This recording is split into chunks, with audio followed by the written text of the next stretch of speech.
Chiefs dumped the Raiders. They're 7-0, and you can thank this guy on the offensive side, and you can thank this guy on the rest of it. We're going to have a good time. Welcome. We are live post-game here on RGR. Welcome in.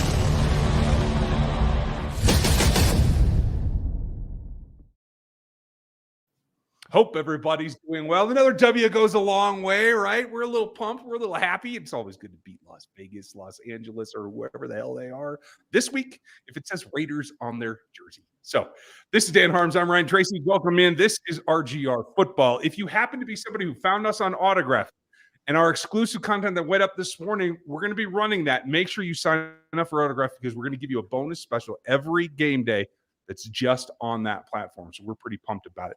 I'm pumped about this too. We're going to go through our notes, give you our concepts and our big takeaways. And then we'll answer a couple of topics here. All you super chatters, the folks that support us, we'll definitely give you an answer. But we're going to do a huge, full-on, reel-to-reel Q&A tomorrow night at 7 Central. That's the show. Daniel, I'm a little relieved. I was not heartened at the beginning. What's the number one takeaway for you from this game? They get out of there alive. That's really what it comes down to. In the NFL, that's all you can do. We've talked about this pretty much every single week where it feels like that there's just not much going on. They're not fun to watch. And I'll be honest, this offense right now isn't very fun to watch. But guess what? They're winning football games and they're getting down the field. At one point, they were 10 of 12 on third down in this football game. And that's really all you can ask for a team is to continue to churn out first downs, do what you can, and sustain drives. And they were able to do that and then get in the end zone 3 different times today. I think that was a good sign that they've scored 27 points. I think 3 or more times this actually the entirety of October. So I think things are heading in the right direction. It's tough when you have as many injuries as they've been dealt this season, and you have to change things on the fly. Another injury at cornerback today with Najee Johnson going down. I don't know what's happening there, but it's hard to win anything in the NFL, much less win football games when you're sustaining the level of injuries the Chiefs are going through. So hat tip to them to find ways to keep grinding it out. Yeah, absolutely. I don't know what's going on with Najee. Joshua doesn't know what's going on. I was really disappointed in his play today, not because he got beat a couple of times, but because he made stupid mistakes. Something that I thought at his time in the league, he was past. Too many penalties, too many. I mean, there was at least one play where it looks like he's responsible for a deep third and he's not even looking not even there in front of him and they break it off. Yeah, it's just really, really rough. So there are some minuses, but this is a team that continues, despite today's output, to be defense and run the ball first, and we're trying to figure out the rest depending on who's going to go to it. I felt like despite not the greatest numbers, I felt like Kareem Hunt and his effort and the O-line's work to give him somewhere to run to, knowing that defense was selling out to stop him, I felt like it was still a successful day to do what it needed to do. I will take that from him. How did you feel about it? Yeah, I'm going to disagree with you on that one, and largely because the Chiefs game planned poorly. The Raiders were 11th coming into this football game at stopping the interior runs, okay? That's fine. The Chiefs are really good at it. So they spent 4 quarters pounding their head against it at 2.9 yards a carry. I'm sorry. And they really didn't even use play action pass. They didn't try to use any end arounds, really any creativity at all in this football game to try to make it a little bit easier. So just saying, hey, Kareem, we're happy with the effort you're giving. We are going to destroy your body this season for as long as you are the starting running back. It doesn't sit well with me. Yeah, I can get your point. I can get your point. I think sticking to their guns is one positive. Doing it too much is probably the takeaway. So I'm glad. And for those of you who complained that we never disagree there, we just did. So there's one for you. I like to point them out now. It's a new game that I play. You guys can play a game too because I'm going to take sips. I hope you guys will take sips. Yeah. I am on break side tonight. It's a fresh hop. If I can get it to focus. Usually, there we go. There fresh hop. It's super, super snappy. It's from Breakside, one of my favorite breweries. So check that out. And what do you got? I got a little fat orange cat here from Northern Connecticut, Pumpkin Patch Kittens. Nice little pumpkin IPA you got going here. Nice, nice. I have an announcement for you guys too. You're going to see one of your own on the other channel with me. Thundarius joined me for a quick beer podcast. We're going to Nice. put out next week. I hope you guys will check that out on RGR Craft. There's a link down below. If not, check that out. Despite the offense, I think Holmes' interception was fluky. It was mafluky. I think I just coined that term. And yeah, right? What he did with his legs, what he was able to do to adjust, I thought he made some decent throws. I'm not super angry about Xavier. I thought he made a couple of mistakes, but I said this on Locked On, and I really want your opinion on it. Despite all of that and moving the ball and having to go back to Travis to be like your bell cow in the pass game, I feel like Xavier Worthy is farther along now than Rasheed was at this point last season. He's making errors, but they're not unforced. Like there's a defender on him, or at least in the vicinity. It's not just like simple drops and that kind of thing. How do you feel about it? I will say, I think that the Chiefs are trying to force him to be something that right now he currently isn't, which isn't always his fault.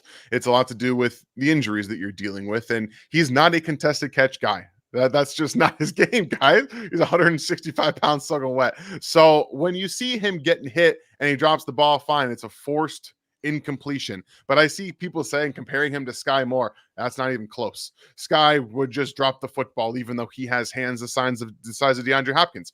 And Xavier Worthy, you could see, attacks the football multiple times, and it's just unfortunate that he drops it when he got hit on those couple of times. But he's also made catches in contact, so you're going to have to live with a couple of those. But at the end of the day, I wasn't like disappointed with how he played, particularly. Yeah, disappointing. You have some of those drops with guys in the area, but the one that Patrick threw to him on third down that was tipped into Noah Gray's hands, he was blanketed. Like the throw never should have happened because he was not open. They got lucky that the DB tipped it into Noah Gray's hands. So I think that they should be using him a little bit more creatively downfield, but they are still transitioning in offense. And this, I think they had 0 explosive air yard plays in today's game, like 0. Like they didn't even really try. And just so you guys know, the Chiefs ran 17, 11 personnel snaps in this football game. 17. That's like a 5-year low for this Chiefs offense. And they ran like 22 13 personnel plays. This was a we are just going to get in our heavy personnel and we're going to ground and pound and we're going to throw it to the short areas of the field. Yep.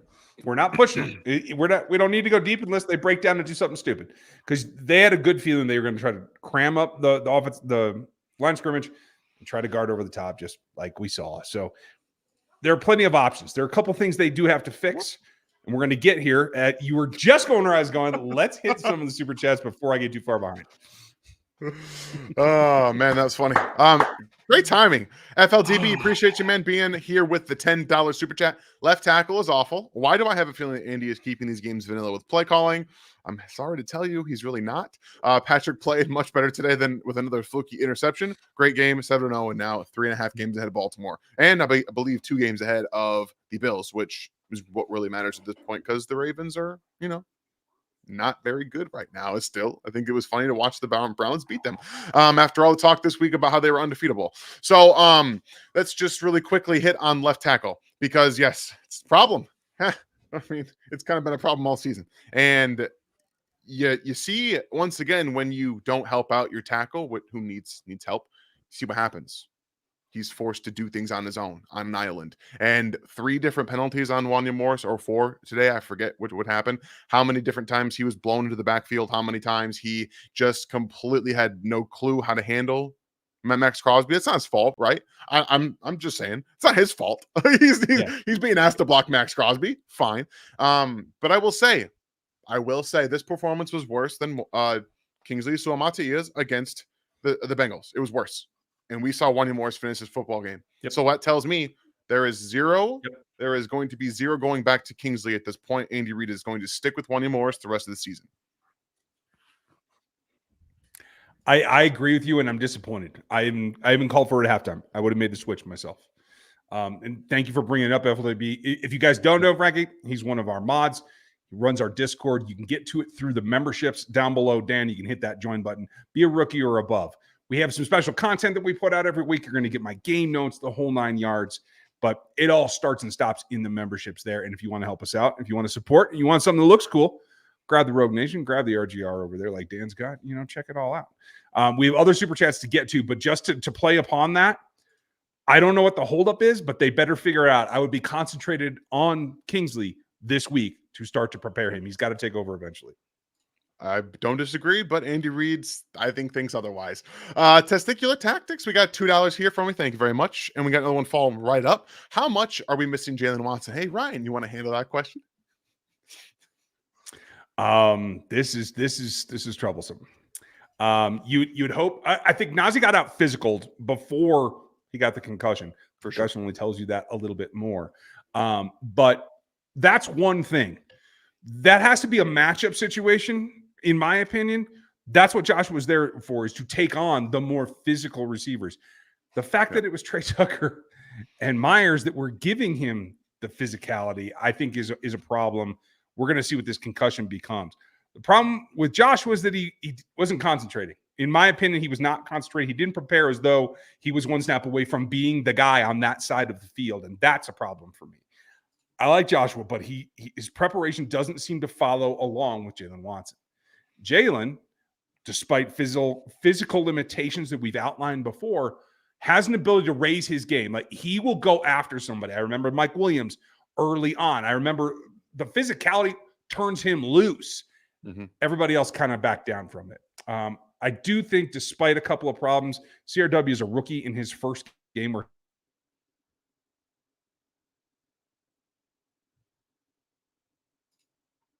he's actually getting significant playing time in a position able to pull it out and continue to improve.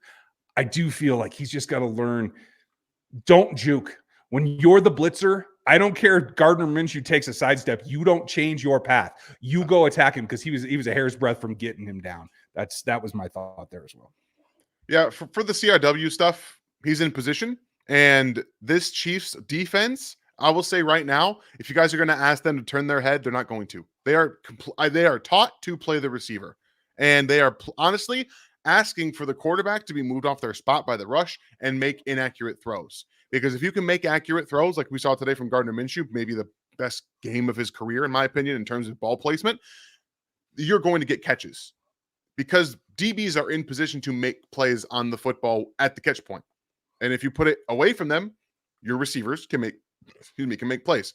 And today we saw that full front where nobody, Trent McDuffie included, where he could have easily turned and swatted a ball down. No, nothing. They are not taught to. Yep. That's a frustrating thing. It's frustrating for me to watch that happen week in and week out, but I'm not going to argue with the results. So they're missing Jalen Watson because he's the only guy on the outside that has really stepped up and given them anything. And Najee Johnson getting blocked by Gardner Minshew should get you demoted to the practice squad. I'll say it now.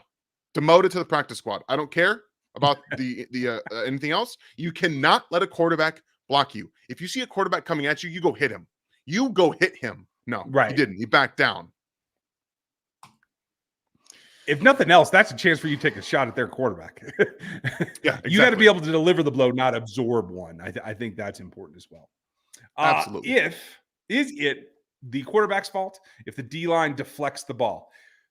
He does play a part in that, yes. But I will say this was a side angle, and if you didn't see it initially when they did the replay, he was not just like reaching in front of him. He was like off to the side. Yeah. So for Mahomes, all he sees is this coming at him, and he felt he could squeeze it out. I'm not going to blame Patrick Mahomes for thinking he can get a ball out of his hand. So yeah, another freak play, but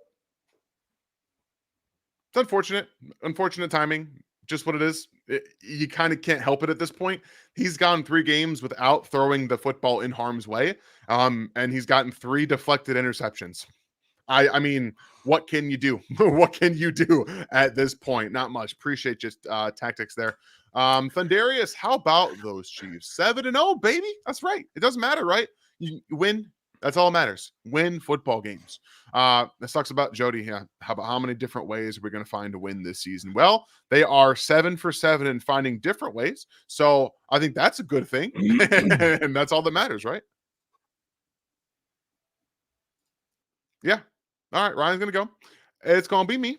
I'll take this from here on out since I have all the comments anyway. Appreciate you, Thundarius. Looking forward to the video you got with Ryan dropping soon. William, thank you for the $4.99. When we need a left tackle more than we need a cornerback 2. Trade for one. Walker Little might be available. Thoughts? No, they need a cornerback 2 more than they need a left tackle. You can help out your left tackle. Andy Reid chooses not to. That's kind of the big thing here, right? He's not helping out, and they still have someone waiting in the wings in Kingsley Suamataia, who's going to only get better. And, he's a rookie. You drafted him for a reason. So there's no need to be trading for a left tackle. They might have to actually legitimately trade for a cornerback too. At this point, they have a concussion guy in Najee Johnson. You have Joshua Williams, who is a penalty walking, and they're not going to play CRW on the outside. So I don't think you need to be trading for a left tackle, William. You got any thoughts on that? I'm running about a 5-second delay from you, so I'm not sure exactly what you just said. That's fine. It's all good. Okay. I'm going to try to fix this again. I'll be back. Appreciate you, William. Steven, Wanya Morris getting a check this game should be extortion. Everyone has rough games, right? Even Patrick Mahomes has rough games. I think that just trying to get through some of these, it is what it is, and he's going to get paid no matter what. He was a 3rd-round pick, right? So it's not exactly extortion. He's still out there. He's still doing what he can. It wasn't great. No. Do I think that they should put Kingsley in? Yeah, I do.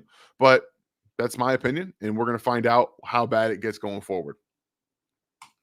Terry, this is a good question. Honestly, it doesn't make much sense. This is part of my notes. Like, I don't understand why.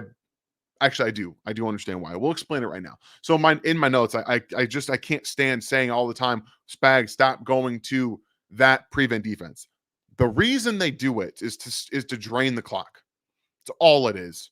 It has nothing to do with just thinking the game's over. All this is they're up 2 touchdowns and they are trying to get as much clock wound down as they possibly can before they allow a touchdown. If they do, like, that's really all it is. And it sucks. It's hard to watch, but at the same time, I understand when you're up 2 touchdowns and there's less than 5 minutes left in a football game. Spags is just doing what he can to get it to the 2-minute warning so they can get at least the football back to Mahomes, especially when the Raiders have 0 timeouts. So it's frustrating to watch, but it is what it is. Dennis, appreciate you for being here for 10 months. One of our members here for 10 months. The thing that excited me the most about D-Hop in today's game was his willingness to do the rub route so Rory could catch that touchdown. It shows he has the right mindset. Go Chiefs. Yes, this is a great point. And I will say that anybody that expected the Chiefs to throw jump balls to DeAndre Hopkins in this football game was seriously getting fooled. They will never do it.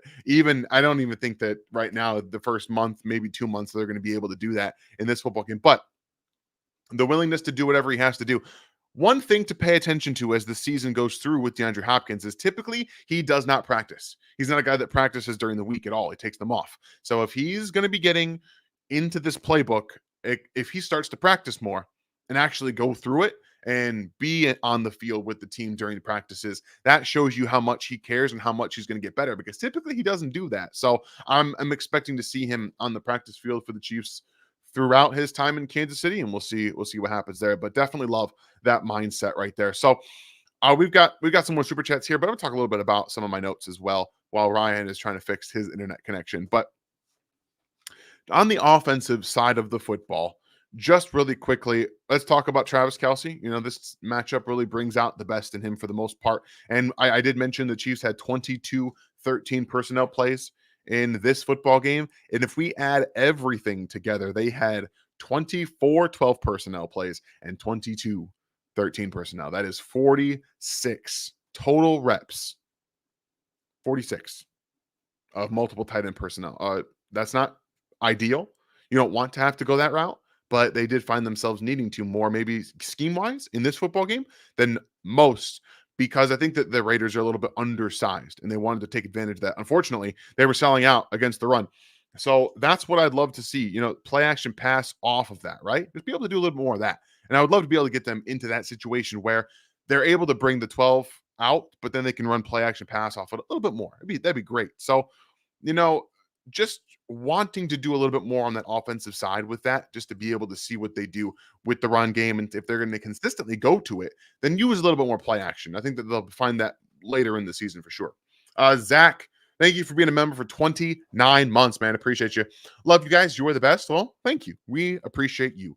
How about that defense? Oh, dogs taking it. How about that defense? Holy moly. Also the ending to the Commanders Bears. Wow, that's the headline right there. The headline is absolutely the ending to that game.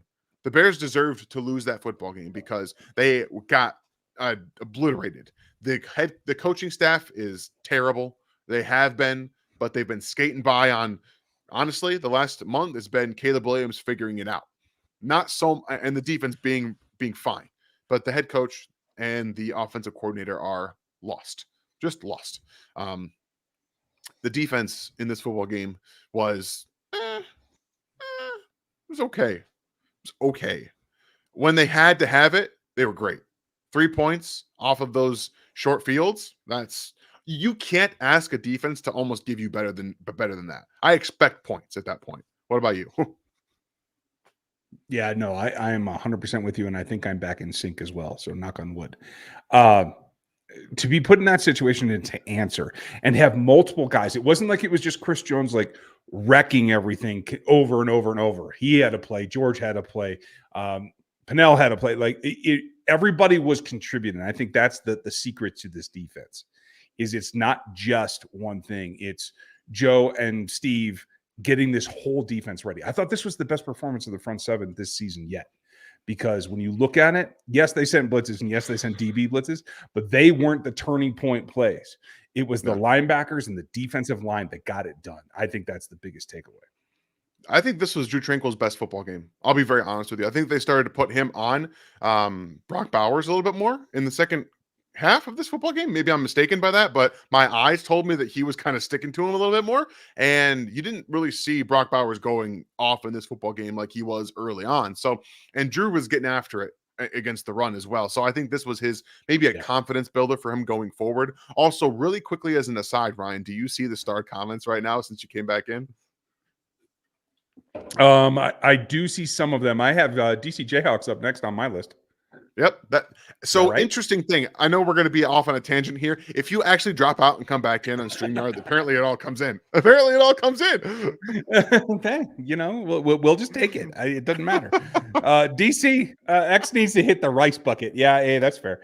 It's a play strength issue, not hands. No, it's definitely not hands. But it's also asking Deshaun Jackson or Devonta Smith to go put on a bunch of weight. It ain't going to happen. The guy is a thoroughbred. He is going to be lean his whole life. He's not going to be a guy that can bulk up. So if they knew that getting into it, the key is put him in the correct positions. Yeah, I think if anything, this is more about the expecting to get hit, right? And understanding the timing of it. Right now, he's still adjusting.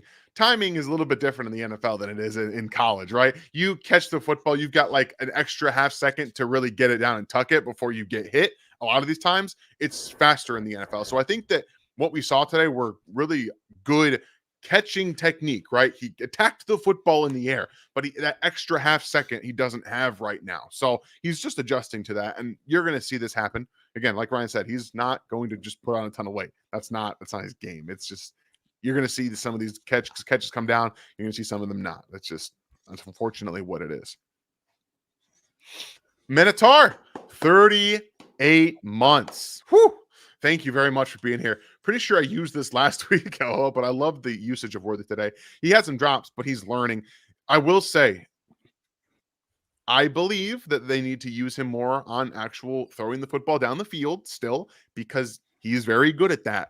But teaching him the ways of stopping in zone, like that first third down catch he had, where he just stopped. He understood that DB's off. Just give me the football. I'm open. Like we saw lots of crossers, him going across the field multiple different times. And then obviously that schemed up play at the end zone where he's in that bunch formation. He just wheels out to the outside. They wanted to get him the football in the red zone because of his quick ability. That's what you really want from him, especially in those short yardage. If he's going to be on the field, find ways to get him the football quickly. Yeah. And in the meantime, you have the supporting cast to go forward with that. it was nice to see Justin Watson get back on the ledger, right? And so Yeah. no, Gray might be his best game ever, and I know he wasn't like the focus of it, but he made critical plays at critical times. And Patrick Mahomes targeted 10 guys today. Jody Fortson's the only guy who didn't come up with a catch, but he was targeted. They still got it to 9 players. And that takes me back to a couple of years ago when it was Tyreek was the guy out front, but you had everybody that could make a play. And as you continue to roll through this hospital ER ward of wide receivers that can't stay healthy, they're going to get Juju back. Now Juju has time to rest because D-Hop's going to get in there. I thought the D-Hop effect was visible on the field today. I felt like his ability, both when he was in the game to demand coverage, was certainly there. But I also felt like it kind of unlocked a little bit of confidence in some of these guys. I saw multiple pictures from people that were at practice of he and Xavier already like chatting through stuff, spending time. And I think the X factor that we don't know yet is just how much DeAndre Hopkins is going to have an effect on the young receivers. Rasheed, if and when he gets back. Hollywood obviously is a veteran, but could still learn some things from a guy that's been, a 5-time Pro Bowler. So there's a lot there, and I do think this is just the beginning. Yeah, I'm with you on that one. And we know that Hollywood Brown and Rasheed just at the end of the day. It's okay, sweetheart. Poor kid. I'm sorry. Am I out of sync again? Yeah, I think so. I think maybe. Okay. George continues to get better and better. Donnie, I appreciate your support and thank you very much. And I thought George was not only timely, but he did what he was supposed to do. When Chris Jones draws doubles, he's got to be the guy that steps up. I thought FAU put some good snaps in together today. I thought Malik Herring put in some good snaps today. Not just that the outcomes were good, but that the effort was there and they were forcing the action. I think that's hugely important. When you talk about a defensive front being able to adapt and coordinate and help each other, I think that all came together. And there's a lot to that defensive front that I think George still has ceilings he can reach. Dan, do you? Yeah, I think that today was a good starting point for him. And the last couple of weeks, he's starting to come on. The biggest thing I think he's starting to really understand is that he can get up the arc and then stop and get back inside. We've seen him multiple times now where he's been able to do that. He's working a little bit quicker. It's still not as quick as you want him to be, but that's just who he is. He's never going to be that fast guy, but understanding when that gap is there for him to take advantage of, he's been able to do it. And he's really seeing that football quickly. Multiple pass breakups this year, the last 2 weeks. I think that he's been able to do that, getting his hand on football. Mm-hmm. So just continuing to play better, and he needs to step up, specifically without George, without Charles Omenihu on the field. Like they have been kind of toothless outside of Chris Jones. So seeing him start to get going is a huge, huge boost. Yeah, I agree. I mean, and you guys are going to get all of my notes tomorrow, you members. So if you want those, make sure you go sign up at the rookie level or above. But a couple of things that are in there about this as well is it's not just the Mike Pennell against the run. He did get that sack push. I thought when it was goal line, it was the big guys. It was Noddy. Yeah. It was Pennell. It was guys inside. FAU, as you pointed out last week, FAU rushing from inside at 0 and 1 techs, getting into those gaps. It was everybody pushing. And again, that allows Chris Jones and George Karlaftis to be the players that they are when they can't like drop everybody else and just focus on them. So it is a defensive front mentality, and I love it. They're doing a good job. George, thank you. Ruthless, nice to see you. Do you guys think that each is going to make a move since they freed up Taylor's contract? If so, what's your guys' prediction and who is it? Do you think Veach has more in him? I think they have about 5 available now since they reworked Taylor. I didn't see the final numbers on Taylor. Did you? I didn't. I think it was 5.7 was freed up, if I'm not mistaken. Something around that number. It wasn't a huge amount of money, but if I had to guess, the Saints keep losing. Marshawn Lattimore, what you doing? I don't know. Maybe you can come in and play for a team that actually cares about winning the Super Bowl and not just kicking the can down the line a billion times. I agree. I like the edge that he brings. Yeah. If I was going to pick a DB that had edge like Frank Clark had on the defensive line, it might be Lattimore. Like that's I how agree. effective I think he can be at motivating. Where do you line him up though? That's the question. What would you do with him?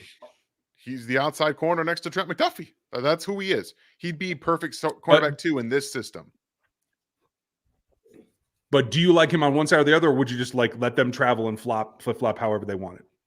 He'd have to fit into this defense, so he'd have to be able to play outside on both. If Trent McDuffie's going to move around a little bit too, you have to be comfortable doing both. And I think he still has that ability to travel with the number 2s at least. Yeah, I agree with you. That's exactly what I was thinking. I think that helps Trent be what Trent can be. Thank you, Ruthless. Appreciate you, buddy. Nice to see you. Dirty, nice to see you. Did Nick Bolton get hurt too? Yeah, he got rolled up on and looks from the refill. I saw it. It looks like he got cleated a little bit in his gut. I didn't see the jersey rip or anything, but man, you come down on a hard sole cleat, that ain't gonna feel good. So right in the solar plex too, like, like he got right in there. Yeah. I don't want that. I'll tell you that. So we'll see. I have not seen any press on specifics on him or Jody Fortson yet, so I'll keep monitoring here as we go through. Anybody else standing out from your notes right now that we should shout out before we get to the rest of the questions? I mean, Tershawn Wharton continues to play really good football. I don't necessarily think there were a ton of like huge standouts in this football game outside of Patrick still not turning the football over in obvious ways. He's starting to finally get much better at that. And I think that that's going to pay huge dividends. Once they start throwing the football downfield a bit more, that's really what you want. And actually, yes, Juwan Taylor. Juwan Taylor played very well in this football game. He did not really give up much of anything. There may be a couple of pressures here and there, but you didn't hear his name called the penalties. Mm-hmm. You didn't hear him getting, obviously Patrick Mahomes was escaping that way. In this game, for the most part, he was escaping out that way till the end of the game where he was out to the left. So Juwan Taylor played very well in this football game. Yeah, his contract is what it is, but I think this year, outside of the penalties, the play is warranted. It's been good.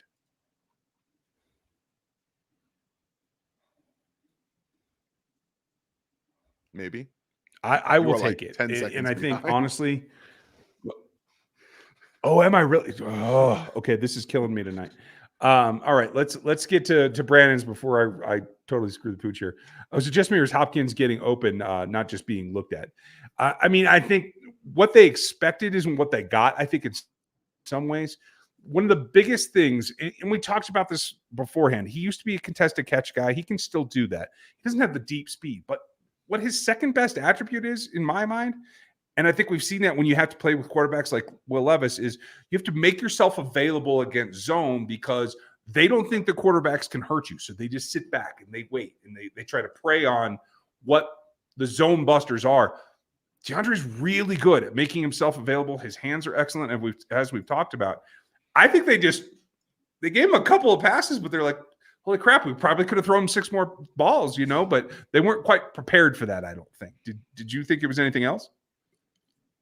Every time he lined up on, in the red zone area, I'm like, he's not getting the football. They're never going to throw him anything out there. It's all for show.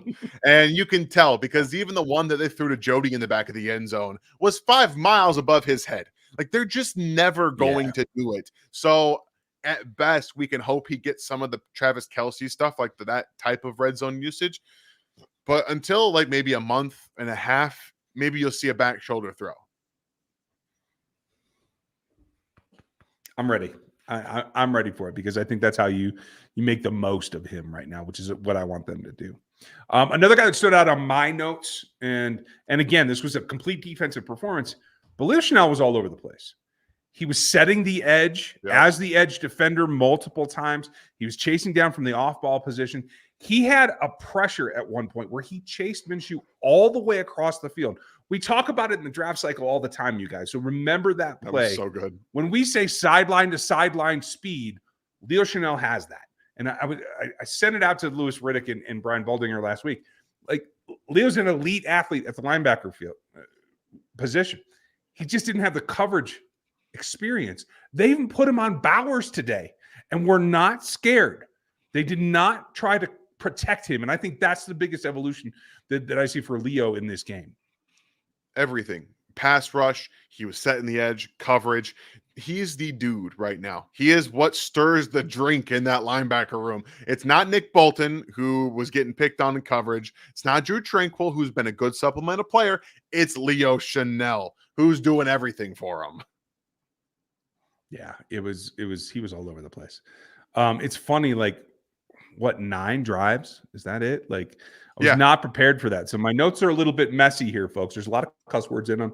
And just be prepared. The paragraphs are a little bit longer because I got a little wordy given the gameplay. So for you members, they're going to see that tomorrow. Just be prepared. With Fortune out, do you think that Veach makes another addition to the offense? Sugary, I think, did you answer this question in another form? Not necessarily. I just think that they're going to make a move, probably more for corner 2. I'd love to see another wide receiver, but at the end of the day, they probably won't do that. No. With only 5-ish available, it's not going to be Cooper. I was kind of hoping like they double up on some experienced guys, but I don't think that that's in the cards. And I don't know if there's anybody else worth trading for. So Christian Kirk, you can stay where you're at. Dove Freak, nice to see you, buddy. Hope you're doing well. I know you touched on it earlier, but with the struggles at LT, does it mean that we go LT early in the draft again or spend big money on a vet and let 65 go? I don't think big money's in our future in any way, because even if they let Trey go, there's still not a whole lot of cap space to work with. I think what it is, and I still feel this game only sealed it. I think Wanya could have played right tackle a little bit better. I think he's more comfortable over there. I think he's more protective over there. And I think that's where his long-term spot is. It's about getting Kingsley up there. You've invested in both those guys. I think they're going to try to see that out. As to Dan's idea and his advice to this team since day one of the preseason, you need to bring in a veteran to back them up, to teach them a little bit, to be a support system for them. And I do feel like that could be the thing. This restructure of Juwan, until I know the details of it and how far it reaches in, that could change that whole concept. Because if they had to push money out and they don't have an out built into this restructure, that might mean that unlike this next offseason, maybe they're not going to be able to move away in time. Yeah, it's unfortunate. And we've talked about how you have 2 young players playing for left tackle, and yet you want them to grow. You don't have anybody in there that can help them. You have nobody. You have to learn from each other. And I love Andy Heck, but you don't always want to have to rely on your offensive line coach to teach them things. On the field, on the bench, they can talk, they can sit next to this guy and learn. And so I don't understand why we are in now week 9, going into week 9, and there is nobody in the room to help your young players on the offensive line get better. There's no veteran. It's frustrating. I wish Juwan was that kind of guy. Juwan's on a second contract. He is a veteran, but it's not like he's 10 years in or something like that. Mm-hmm. Maybe he can grow into that if he's going to be here for the long haul. We're going to find out. I hope so. Nice to see you, Show. I mean, I hope you're doing well. It has been a minute, but we'll keep rigging it if you Appreciate do. So we'll just keep on rolling, buddy. Very much. Thank you, buddy. Johnny, D-Hop does want to ring. I mean, that's why he's here. That's what he and Chris talked about, evidently. A buddy of mine that covers the Titans said that, it was known that he and Chris Jones were pals off the field. So, there's been conversations for quite a while. So it makes sense. Bradley, nice to see you. And thanks for your questions on Twitter. Sorry I don't get to all of them. I'm not on as much as I used to be. But comes to D-Hop, keep getting better in the offense as weeks and days go forward. Yes, absolutely. It will be an adjustment period. But you can see just his level of experience allows him to say, hey, we're not going to go through the complex calls because the terminology is a real challenge in this offense. So we're going to give you a route number, basically. We're going to go on a silent count. They mentioned that on the broadcast. Yeah. So that you can just do what you do, and we'll get you the ball as much as we can. And I think that was a great starting point. They have an extra day next week. I think we'll see something different evolve next week. Do you think it's going to take longer than that? No, I don't. I think that what you saw today was enough to get him more involved in the offense, get more plays designed specifically for him. He came in late Wednesday, so he got Thursday and Friday of the install, and they still had him installed on a couple of opening drive numbers, which is what you want to see. I think coming next week, he's going to play more. He's going to get more actual targets, and we're going to see more over the middle of the field. The one thing that I would like to see more is that cover 2 drop that they had on the second drive, I think it was, that Patrick Mahomes just missed him. He felt that. He felt the cover 2 drop and he's like, hey, I'm open. Just throw me the ball. And it was just over his hand. So that's another thing you're going to have to figure out. He's seeing that too. The one of the most underrated things why everyone said it doesn't make any sense for a wide receiver over 30 to be traded to Kansas City is the experience factor. How many times do we talk about young players not knowing how to adjust their route based on the zone? But we want to know what a 34-year-old, 32-year-old receiver can do. He can see that and he can adjust to it. So come on with this nonsense about they'll never trade for a 30-year-old receiver when they know exactly what Andy Reid wants them to do.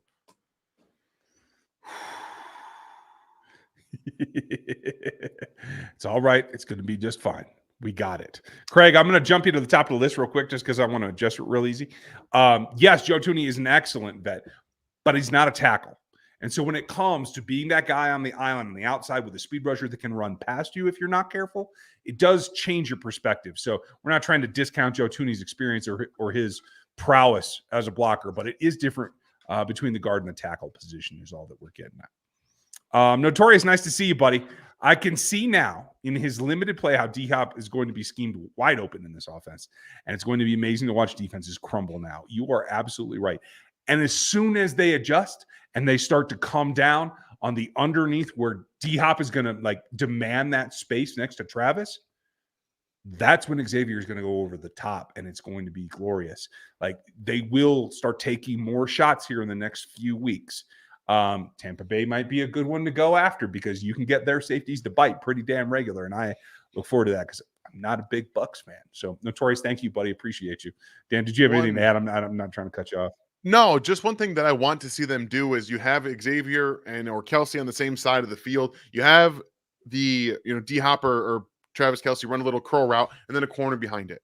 Just condense formations and you can attack the outside levels of the field. When you get D-Hop doing, maybe Travis Kelce doing an out route, D-Hop doing a spot route there in the middle, and then a corner route behind him, you can find so many different ways to free up your speedster. And honestly, what we saw early in the football game where they threw that football to him on one-on-one coverage, if you see more of that, he's going to break some big touchdowns because missed tackles are going to happen. Yep. It is out there for the taking.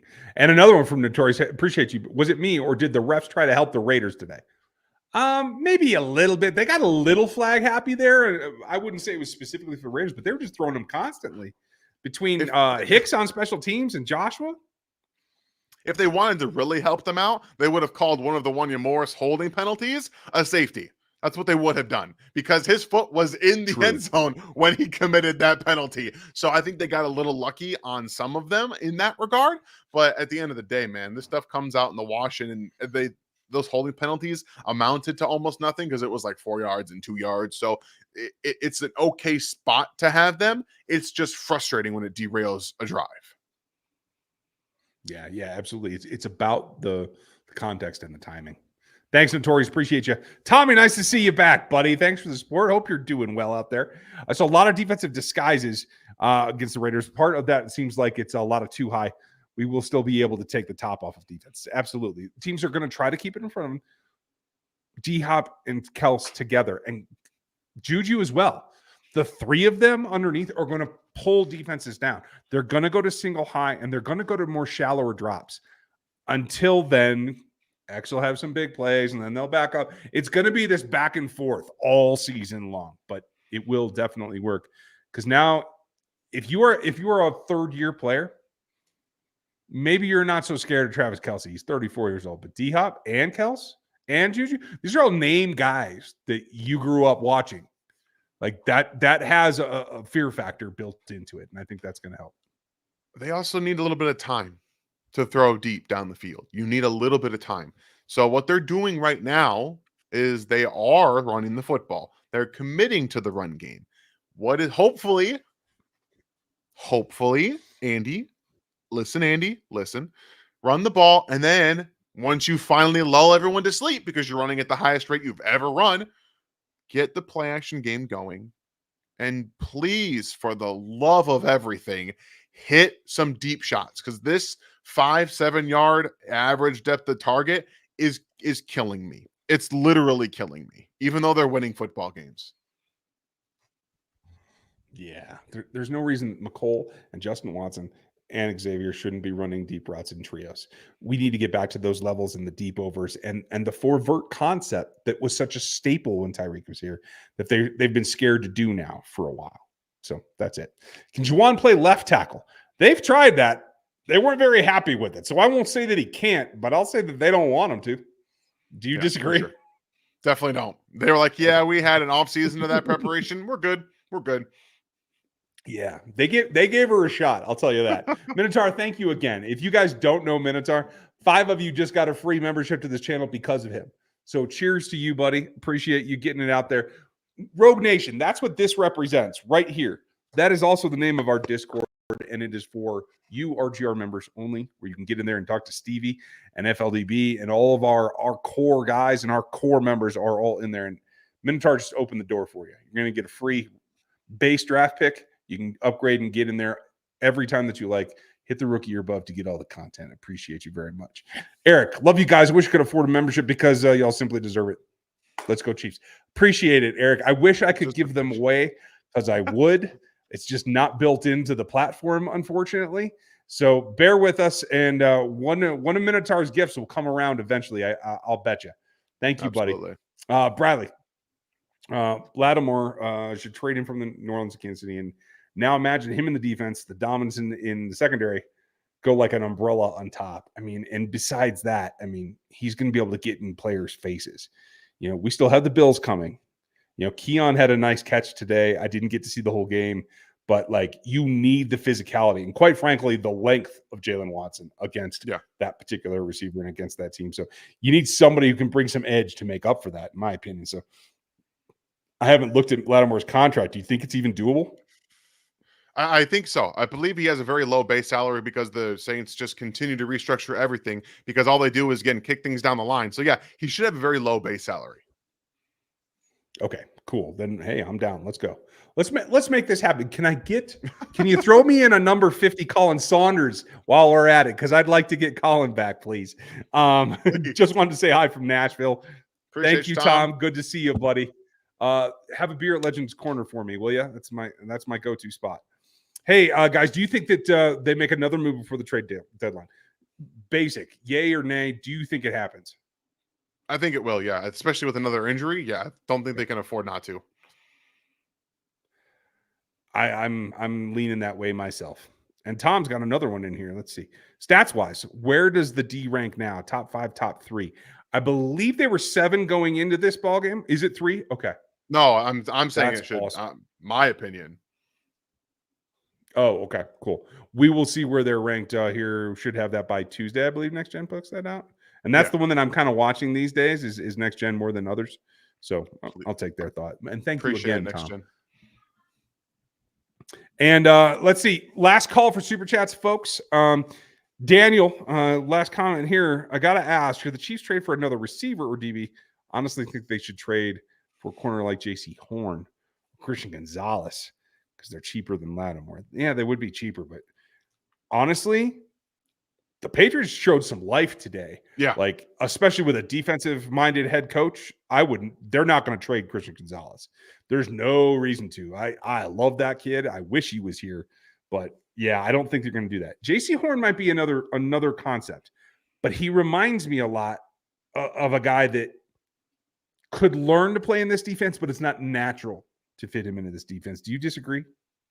I'm more worried about the injury stuff. He's been dealing with injuries in his entire career in the NFL, and it's hard to want to trade for a guy who was a first-round pick. So they're going to demand a top 100 pick of yours to even consider trading for him. Then, again, if you do trade for him, then he's going up with Trent McDuffie on, hey, I played well. I deserve to get paid too. I'm a former first-round pick as well. It's a lot of competition. That's why I'm looking for a veteran personally, like a Marshawn Lattimore. I don't think it's going to require a top 100 pick to get Lattimore, who has not played up to his standard, and he's a veteran in the Saints organization who needs to be getting out of there at this point. He needs to go away. I'm with you. Carla, can we throw a quick slant? I know they're capable of it. I don't know why they won't. I mean, I'd love to see him like literally every down. I mean, with Rashee Rice on the field, you saw that. They did that a lot. But that's the thing, is that he's not on the field anymore. With Juju, you might get some. With D-Hop more incorporated into the offense, you'll probably get some as well. But right now, it's just not quite there. You can't run him with Xavier. He's going to get crushed in there, and you can't set him up to be taking that kind of punishment. So it is player dependent. I will say that. But great question, Carla, and thanks for pointing it out, because it's probably something I should have said. Callie, nice to see you, pal. Hope you're doing good. I don't want to get too far ahead here, but hypothetically, who do you see us facing in the AFC Championship game? Oh, that is a great question, because it's – I don't want to say this. I want to say this as cleanly as possible. I warned you all and people across the NFL, especially on Locked On. If you guys don't follow me, I'm on Locked On. Dan's part of Draft Network, so we have other things that we do. And when I was asked to give my 2 cents for Locked On NFL for what the season was going to look like, I told them it's a tough division. You could see 2 or 3 teams get into it. It's not just the Chiefs. Well, if you look at the standings right now today, both the Broncos and the Chargers would be playoff teams. So I don't think you're going to see either of those. I think in the championship, I'm really, really starting to wonder if the Bills can sustain this, Dan. And could the Pittsburgh Steelers catch them? What do you think? No, I don't think the Pittsburgh Steelers can catch them. It's going to come down to the same teams that it has, because outside of 3 teams in the AFC, even though the Ravens did lose today, it's a 3-horse race. It's the Chiefs, it's the Bills, and it's the Ravens. That's it. There is no other really good team in the AFC. The NFC is where the competition is. I think the Houston Texans are kind of bad at football, because Bobby Slowick is garbage, and their offensive line has not played as well, and a lot is being heaped on to the young CJ Stroud with more injuries now. So I think that they might effectively be out of it at this point, even though they won today. I think it's a 3-team race, and I think it's going to be the Bills at the end of the day. I believe that they are that good, and I think the offense, with the addition of Amari Cooper, unlocks what they want to do. Run the ball, play action, and then hit some big open spots over the middle of the field like they did today with Keon Coleman, almost having, I think, a 100-yard day, if I'm not mistaken, and a touchdown on top of it. So they're doing a good job playing really good football, and it'll be a nice litmus test to see where they are when they play the Bills later this season. I like it, man. I like it a lot. And it could be like that year where it was, down to the wire, and then they got the playoff game too. We might see them twice before this season is over. I think that's definitely in the offing. Thanks, Callie. Good to see you, buddy. Take care. Let's see here. Lance, you look like a left tackle. Step up. Okay, well, I'm more built like a round center. I'm only 6 foot tall. If you want a left tackle and a guy that can move his feet, you got to look over this direction, because he's the guy built for it, not me. I was once built for it. I am not built for it anymore. We are 258 pounds. It is not near the 280 pounds that I almost was at one point. We've gone the opposite direction. So sorry. If anything, I'll be your 4th tight end. Healthier job. What's your reach? Because mine's only like 32-ish. I got like 33 3/4. See, so we're getting there. Lance, we appreciate you. My playing days are long over. Keep up the great work. Let's go. Love your content. Love your content, Caroline. Thank you, Caroline. We need to touch base here shortly. I'm really excited about the direction that you're taking some things, and thank you for your help and always being here for us as well. This is a cool place to be, and I think in a few years, God forbid, Pat hits 35, we're going to start talking about legacy, right? And we'll be able to take a step back and say, we were here for the golden era of Chiefs football. And that's something that's only starting to hit me now a little bit. So thank you, Caroline. Appreciate you. In reality, percentage chances of trading for Lattimore or another CB, like if you just boil it down, if you're talking to Veach himself, what do you think the reality percentage is? I think the reality out after today went up to closer to 50%. I really believe that they have to really consider trading for a cornerback with another injury. Yeah, I think, man, I'd put it at 40. I'll say that. Oh, And Raz. Raz, I'm as good once I as can I still ever hold my was. own. I Ever love was. this. Yeah, absolutely. So those of you who have seen the Canyon Creek Band, that's one of my favorite songs to sing, and my guys play the hell out of that song. So if you ever get a chance to come out and see Oh, us, that's good.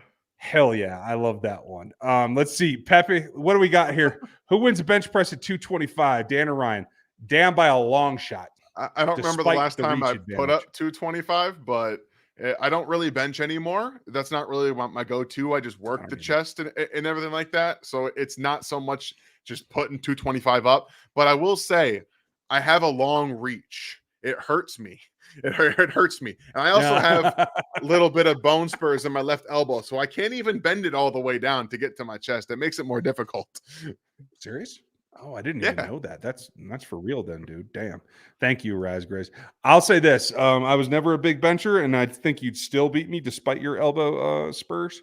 But I can still clean my weight, and I'm pretty happy with that. So as an old man, I'll take that every day. That's it for us, folks. Hope you had a good one. Anybody on your notes stand that stood out that we didn't get a chance to talk about? No, I think we really covered it. And outside of DeAndre Hopkins getting more involved in this offense and Juju Smith-Schuster coming back healthy in maybe a week or two, they still. Hey, by the way, this awful offense that we're watching leads the league in success rate. Ridiculous. It shouldn't happen, but here we are. I mean, yeah, I got nothing. Some of this stuff is just crazy. You guys have a great night. Enjoy Sunday Night Football. We'll be back. Be here right at 7. I know Monday Night Football starts shortly after that, so we try to get as many questions as we can. So join us live for your Q&A. You guys run the show. We just answer the questions. Brandon, thank you. You are much appreciated. Enjoy your Monday. Dan, I hope that you had a great weekend, and any parting thoughts for you? Just considering that everything they've gone through and the Chiefs are being Chiefs 7-0 right now, like that's really what. Okay. Yeah. No, you said it perfectly. We have a huge delay going on here. I don't know what you're saying, but I'm defaulting to you to end the show because I can't catch up. That's fine. That's fine. I got you guys. Well, I appreciate y'all being here. The Chiefs are 7-0, and thank you, Callie, for that comment. We appreciate you guys. Be here again, like Ryan said, tomorrow for that Q&A so we can answer all your questions. Maybe the Chiefs trade for somebody, and we can answer some questions about that person. But we will have some more content for you guys, as we always do, on the way out through the rest of the week, and we'll see you back here tomorrow night for the Q&A. Have a great night, everybody.